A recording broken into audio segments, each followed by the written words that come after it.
week.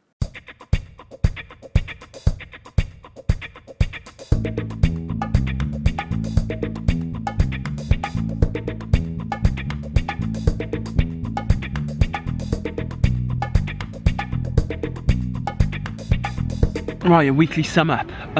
Sort of struggling this week. Got quite a bit of hit done running up on the incline treadmill and kept my sessions going. But what I think I've done is, because my carbs are now dropped for like most of the days of the week and my calories are low, my joints aren't taking it very well, so I'm ending up quite sore. And then I got to the point where this morning I just every workout I've done now since 2 days ago, I just couldn't manage to just do it without burning out really quickly, or just in general not getting it done properly because all the other body parts were hurting too much and it just wasn't allowing me to. So now I'm going into my last week. I'm gonna do just cardio. If I fancy it, I might throw in the odd compound move like some heavy squats or heavy deadlifts or heavy bench press, something like that. But I'm gonna try and have a week off the weights. I'm gonna try and just do my HIIT cardio, and I'm gonna do the steady state walking as well for the last push of fat loss, because that's the priority now. And that's that really. I'm still sticking with my 3 days of low carbs, 1 day carb up, 2 days of low carbs, 1 day carb up. I had the carb up yesterday, I had an extra one yesterday, and it just doesn't seem to be working at the moment. I think because I'm doing too much weight work and I'm still exhausted even after that. So that's what we're gonna do. That's what we're gonna do this week. Last week, final push. Not gonna show you what I look like until the end now. I'm gonna get some bathing done. Right, I just wanna give you just a quick idea of my session breakdown. This is what I do generally. This is what I have in mind when I'm going into my session or planning my session. But I definitely don't do this all the time, non-stop. I am constantly changing it, trying different exercises, bringing in different supersets or different types of drop sets or pyramid sets, different ways of using the weights, different rep ranges, mixing it all up. Sometimes I start with burning sort of exercises before I do heavier ones, but this is the general sort of thing I follow, and I thought maybe I could show you in case you want to get an idea of how to plan your sessions. So basically I'm going to start with, always, and I have done since I pretty much started working out, a 5-minute warm-up, and I've always done that 5-minute warm-up on the cross trainer, so the one where your hands and feet are both going, because I figured I'm getting my upper body joints moving and I'm getting my lower body joints moving, whereas if you're walking on a treadmill, your arms are going to be pretty straight the whole time, and the same with a bike and things like that. With the cross trainer, so for this example session I'm using chest, because you all love chest. I use the cross trainer with the arm blast. So if your cross training machine does have the option, press the arm blast machine every minute, and what that's going to do is make the handles harder to move. So basically I'll start maybe on the first arm blast, I'll just do it with the pushing and I won't pull it back to make it easier. So I'm only pushing, and that way I'm working my triceps, working my chest, getting these muscles warmed up. And then on the next go what I'll do is pull.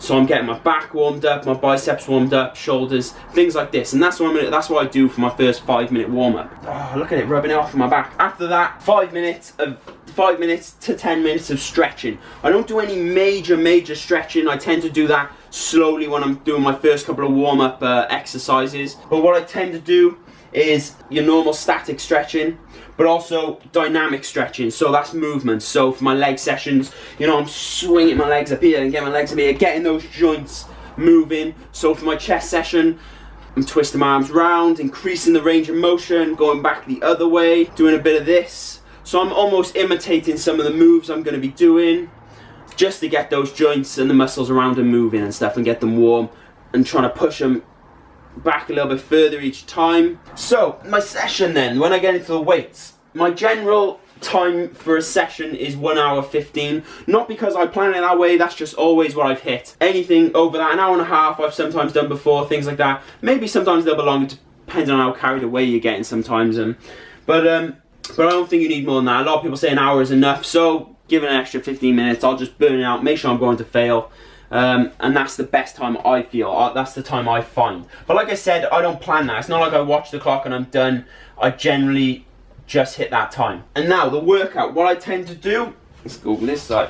I start off with 2 heavier exercises, so your 2 compound sort of exercises. So for chest, we're doing the first one, we're going to say, for example, incline dumbbell press, and then I'm going to move on to an incline barbell press. So I'm going to use my heavier compound moves first, because obviously I've got the most energy and the most strength, so I'm going to try and push the most weight I can to try and get this muscle growing and using heavy weights. I've chose both incline exercises purely because the upper chest, the middle to the upper, is the weakest part for the majority of people. Even professionals tend to have a weaker upper chest, and if you're hitting your inclines, you're also going to be hitting the middle of your chest as well, so it's going to help you get a bit more of a rounded chest. Otherwise, go for your flats and things like that. Then after that, I go on to one.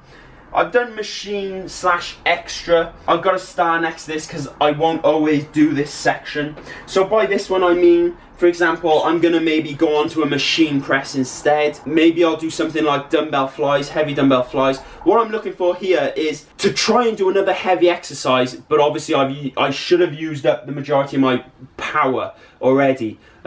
So on this exercise, I'm just trying to do a bit more heavy, try and exhaust it with a bit more weight, but only if it's still hitting that area that I want it to hit. If I'm doing this exercise and I'm finding, and a lot of time I'll go on to the hammer strength press, which is the plate loaded chest press machine, and I'll find that maybe my triceps or my shoulders are burning out before my chest does. And if that's the case, I'll just scrap the exercise, because all I'm going to do is ruin the rest of my session by exhausting these secondary muscles and not focusing it on the right areas. Then I'm moving on and finishing pretty much with the 2 burner / squeezing exercises. So obviously this is like your fly, your cable fly. Everyone wants to finish with a cable fly, or your machine fly, things like that. So that's what I've done here, cable fly and a machine fly. Another one I do here is sometimes I'll throw in a superset with one of these just to make sure I'm really burning it. As soon as I finish the cable fly, I'll go straight on to holding a 5 kg plate between my hands, not supporting it with my fingers at all, so it's purely the squeeze that's keeping that plate there.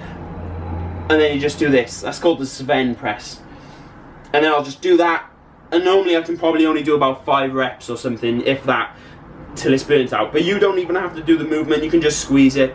But that's just an example. So here I'm just really looking to completely fatigue the chest, holding the squeeze, slow on the negative, just feeling it burning, so it's taking it to failure. And then that moves me on to the last bit, which isn't really part of my whole session. This is just my fail check. So I want to make sure I've taken that muscle to fail. And generally, say for chest, I'm going to do something like push-ups. For back, you're going to do pull-ups, etc.